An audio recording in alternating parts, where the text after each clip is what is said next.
Naam, mtazamaji wa Nkungu TV. Leo ni siku ya Jumatano, tarehe 11 mwezi wa 6. Na katika chuo cha Kiislamu Morogoro hapa wana ufunguzi wa siku ya maadhimisho ya miaka 20 kuelekea kilele cha tarehe 20 ambao mgeni rasmi atakuwa Dr. Samia Suluhu Hassan. Leo nimetembelea hapa katika viunga vya MOM na wanafunzi wa chuo cha Kiislamu Morogoro hapa wamefungua haya maadhimisho kwa kufanya usafi, na niko na mwanafunzi mojawapo wa chuo kikuu cha Waislamu. Habari yako bwana? Safi, kwema. Kwema, vipi hali zaidi? Safi, mimi niko poa. Naam, nimesikia bwana hapa mnafanya usafi na ni ufunguzi wa maadhimisho ya miaka 20 ya chuo hiki cha Waislamu Morogoro. Wewe kama wewe umeacha kazi zako umekuja kujumuika na wenzako kufanya usafi, hili swala umelichukuliaje? Kwangu mimi kwanza namshukuru Mwenyezi Mungu kwa kuniamsha siku ya leo salama. Nimekuja kwa sababu moja. Sababu mojawapo ni kuwa usafi unatengeneza kwanza ushirikiano. Mkijiweka kwenye mazingira safi, it means mnakuwa na ule utimamu wa kujifunza. Unaona?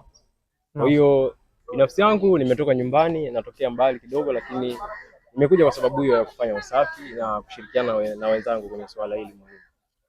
Je, kama umeacha kazi zako umekuja kushirikiana na wenzako hapa, nini hasa mafunzo ambayo yanapatikana katika swala hili zima la usafi kuelekea siku ya maadhimisho miaka 20?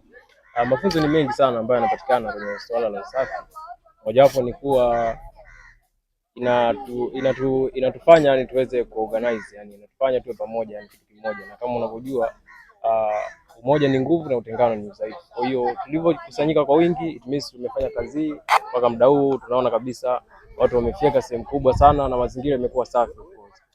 Kuelekea maadhimisho haya wewe umejiandaa na kipi? Kwangu mimi kama mass communicator nimejiandaa na vitu viwili kama sio vitatu. Kwanza nimejiandaa kutoa burudani kwa Mheshimiwa Samia Suluhu Hassan, lakini pia kutoa hamasa kwa wanafunzi ambao wamemaliza kidato cha 6 kuja katika chuo hiki cha Waislamu cha Morogoro, kwa sababu chuo ambacho ni kizuri, of course kina kozi nzuri na ambazo ni familia na maisha ya Tanzania. Naam, mimi mpaka hapo sina la ziada, nikutakia bwana kazi njema. Asante sana, nashukuru sana.